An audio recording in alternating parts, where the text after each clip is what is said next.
Well, thank you, Mr. Speaker, and I'm pleased that I have the brief opportunity on behalf of my caucus to speak on this bill, of course, because of the closure that this government's brought in on this very important bill. And this debate will end today, and we won't hear any more about it. Second reading of bills is to talk about the content of the bill, to come to grips with whether you support it or not support it. I'm very pleased as well to be right now splitting my time with the member from Abitibi, Baie-James, Nunavik, and Eeyou. Between the two of us, I think we have over 100 years of time in northern communities across this vast land. My colleague, his knowledge and understanding of that should be of great interest to everyone in this House. And I just want to speak a little bit about my experience, Mr. Speaker. I grew up in the north. My first school in grade 1 was the Fort Smith Federal Day School, run by the Government of Canada. It had 2 residential schools attached to it, Brainerd Hall and Grandin College. Both of those, I grew up through the system with residential school survivors, many who weren't survivors because many of my classmates came to untimely ends due to social conditions, due to and the residential apology that took place was a very emotional moment for me because, of course, I recognized that so much had happened to First Nations people across the country and very personal to me. My experience also includes being the chair of a local school society which had over 50% of the students were Aboriginal students. I was chair of the NWT Aurora College Board of Governors. That college was solely dedicated toward, its great dedication is towards putting Aboriginal students into career positions, and very successful at doing that. So I understand the systems that we have set up in the Northwest Territories to deal with education in small and remote communities.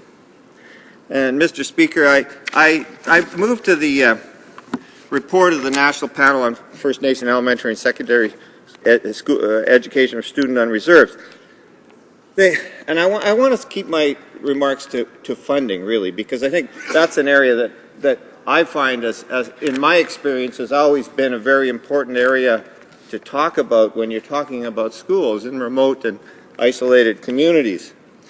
They say statutory funding is needs-based, predictable, sustainable, and used specifically for educational purposes.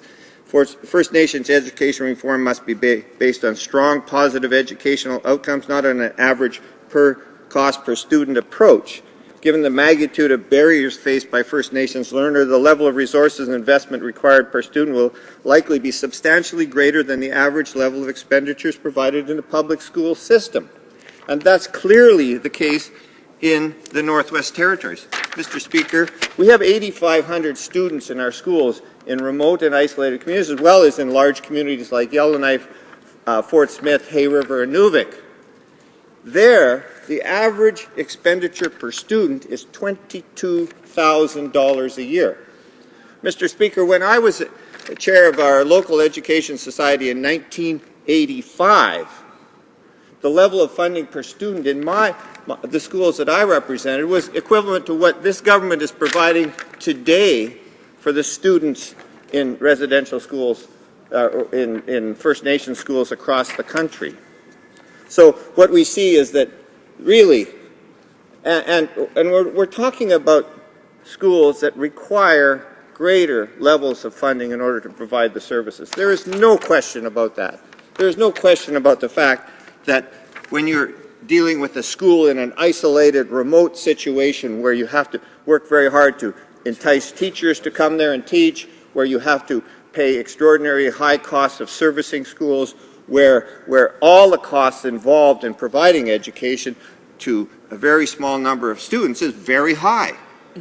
This is simply the case. So when we look at what is done in Canada, where we have 143,000 First Nations children, and in 2011-2012, the Aboriginal Affairs spent about $1.5 billion total. Sounds like a big number. Mr. Speaker, for 8,500 students in the Northwest Territories, we spend in excess of $200 million a year.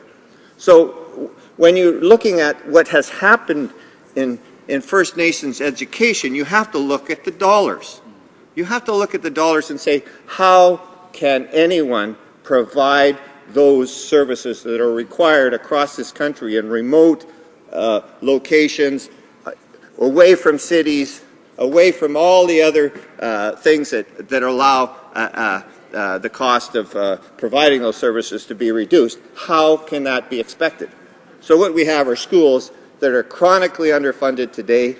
When we look at what the Conservatives are offering to put into the schools, starting in 2016, another $400 million per year on top of that, what we see is that the total amount provided in 2016 is far below what is really required to deal with those schools. Mr. Speaker, there's 515 on-reserve schools. Right now there's a $200 million budget for repairs and maintenance and for infrastructure for schools and classrooms for 515 schools. Wow. No wonder these schools are falling apart. Yeah. They simply can't do that work. This has been going on since the Liberals. It's going on for the last 20 or 30 years. You can, basically, we have never funded these schools properly. We have left them in a state of a situation where the schools are falling apart. From Calgary said it didn't matter.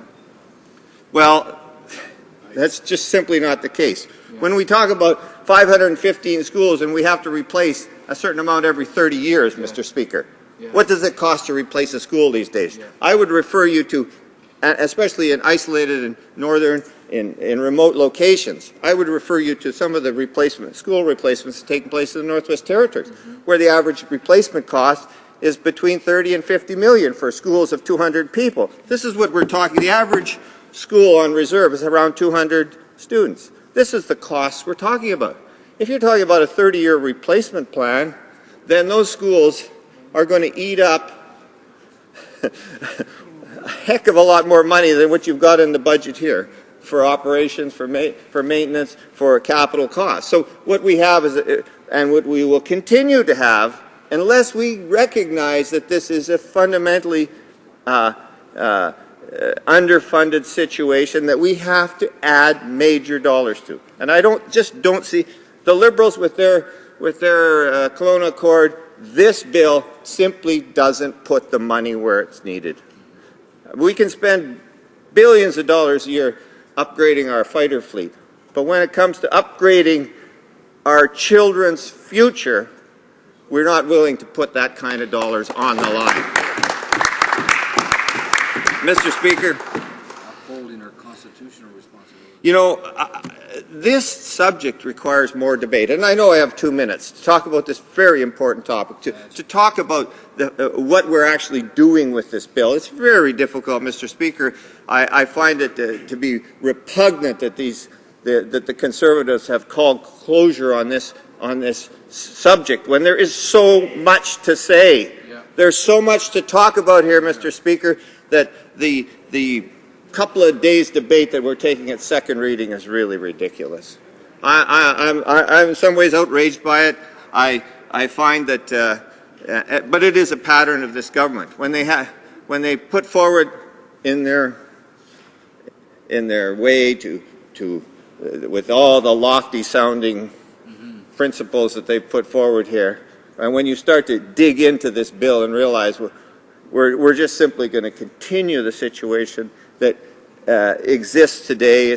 There's simply not enough effort put into this to make the change. What we need is a watershed here of funding for these schools to bring them to a level that they can exist and they can provide the services that First Nations students require. We can talk, my colleagues will talk about all the other aspects in the bill if they would continue to talk about it if they had the chance. We don't have the chance to even get close to all the other subjects within this bill. So I thank, Mr. Speaker, I thank you for giving me this brief time here, and I appreciate my colleague will come with some more statements here very shortly, right after me, and in fact in the next few seconds, and I will look forward to hearing what he has to say as well. Thank you, Mr. Speaker.